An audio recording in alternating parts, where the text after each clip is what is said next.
Saat sedang di perjalanan Gunung Akina, pria ini merasa tidak nyaman karena di belakangnya ada sedan putih yang mengikutinya. Ia pun segera menambah kecepatan untuk meninggalkan sedan putih itu. Setelah menambah kecepatan, ia pun merasa sudah jauh dari sedan putih itu. Tapi siapa sangka, ia dikagetkan saat melihat spion. Sedan putih itu sudah menempel lagi di belakangnya.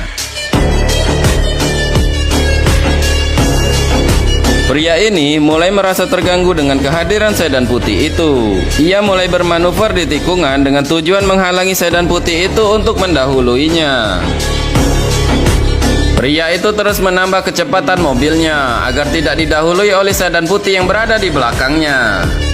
Air di dalam mangkok itu tidak tumpah guys. Hal ini membuktikan betapa rapi dan kerennya orang yang menyetir mobil sedan putih. Dan inilah momen yang sangat membingungkan. Pada saat di tikungan, sedan putih itu berhasil menyalip mobil di depannya. Sang sopir itu pun hanya melongo melihat sedan putih menyalip dan sekarang berada di depannya. Pria itu hanya bisa melongo, seakan-akan ia tidak percaya sedan putih tua itu sudah menaklukkan mobil kebanggaannya.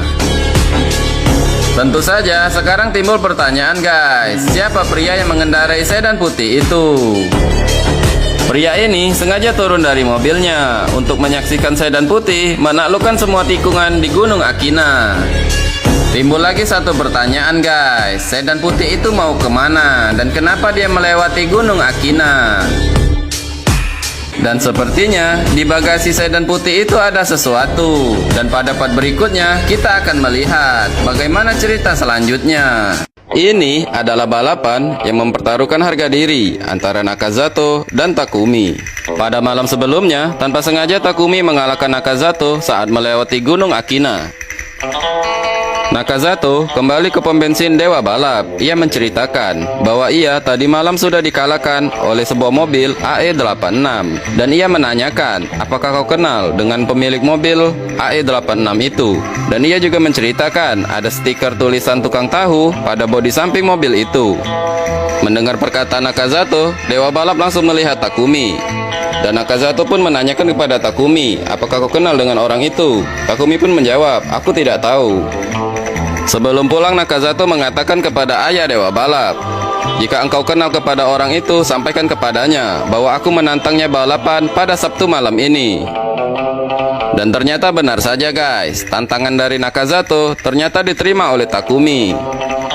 Dan inilah momen yang paling penting bagi Nakazato. Ia tidak terima karena pernah dikalahkan oleh Takumi tanpa sengaja saat melewati Gunung Akina. Nakazato sudah mempelajari pada tikungan mana saat ia dikalahkan oleh Takumi.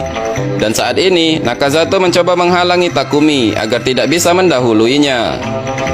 Tapi tetap saja guys, Takumi adalah orang yang berpengalaman melewati Gunung Akina. Ia sudah memahami semua tikungan yang ada di Gunung Akina. Sedangkan Nakazato tidak memahami bahwa di depannya ada 5 tikungan yang sangat berbahaya. Dan pada saat disinilah guys, Takumi menunjukkan skill balapnya memang di atas rata-rata. Nakazato dilewati Takumi dengan sangat mudah. Takumi berhasil menaklukkan Nakazato pada 5 tikungan terakhir. Sedangkan Nakazato tidak pernah memikirkan bahwa akan berhadapan dengan Takumi pada 5 tikungan terakhir ini. Setelah mengalahkan Nakazato, Takumi langsung turun dari Gunung Akina dan ia hendak pulang. Pada saat di perjalanan, ia ketemu dengan teman Nakazato. Dan siapa sangka, ternyata teman Nakazato menantang Takumi untuk melakukan balapan ulang dengannya. Takumi pun menjawab bahwa ia balapan malam ini itu hanya melakukan tugas dari ayahnya.